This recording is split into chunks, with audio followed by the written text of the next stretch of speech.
Assalamualaikum warahmatullahi wabarakatuh. Om Swastiastu, Shalom. Saya Nilu Citrawati Ningsi. Di sini saya akan mengedukasi korupsi pada lingkungan keluarga. Di sebelah saya ada Nyoman Ningsi.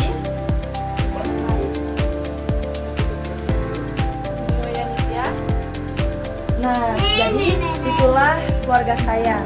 Di sini saya akan mengedukasi pada lingkungan keluarga saya, yaitu tentang korupsi.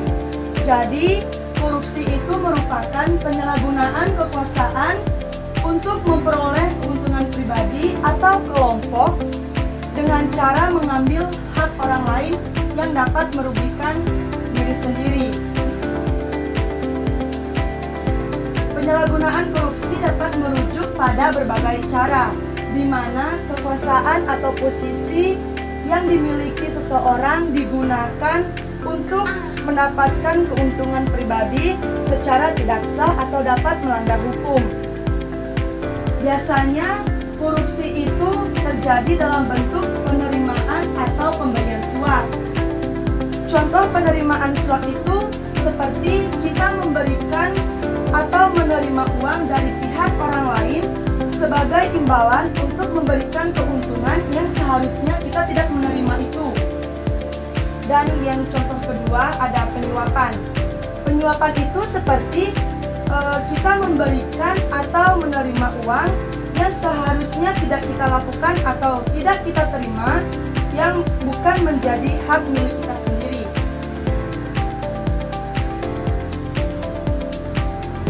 Adapun dampak negatif dari melakukan korupsi, yaitu yang pertama, dapat merusak kepercayaan orang sekitar. Seperti korupsi merusak integritas serta menurunkan kepercayaan orang lain. Yang kedua ada ketidakadilan sosial. Contohnya, korupsi memperburuk ketimpangan sosial dan ekonomi dengan menguntungkan orang atau kelompok sementara merugikan masyarakat luas, terutama yang rentan dan miskin.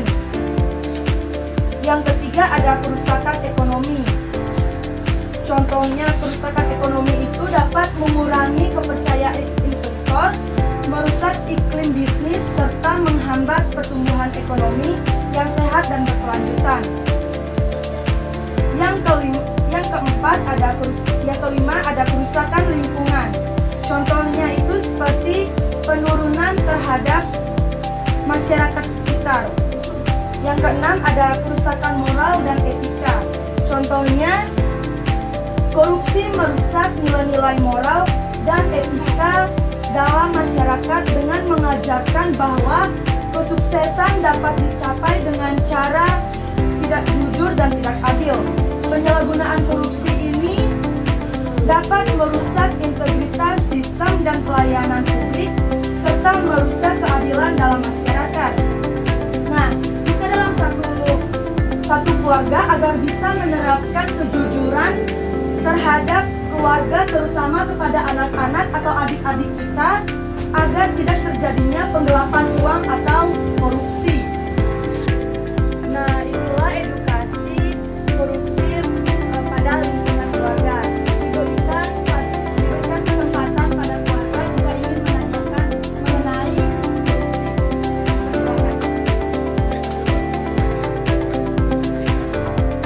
Apakah korupsi yang terjadi pada keluarga? Baiklah, saya akan menjawab. Korupsi itu tidak hanya masalah uang, tetapi korupsi itu bisa juga terjadi pada masalah waktu. Contohnya, kita melakukan pekerjaan yang seharusnya kita kerjakan pada jam 8 pagi, tetapi kita dengan sadar kita mengulur waktu hingga jam 10 misalnya.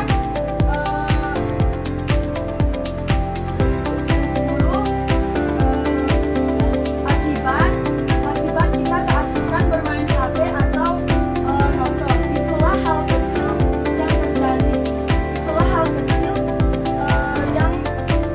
kecil yang bisa dinamakan dengan korupsi waktu. Setelah edukasi mengenai korupsi, Apakah keluarga dapat memahami mengenai korupsi tersebut? Dapat. Baiklah. Itulah sekian tentang edukasi mengenai korupsi. Sini saya tutup. Wassalamualaikum warahmatullahi wabarakatuh. Om Santi Sang Santi Om. Shalom.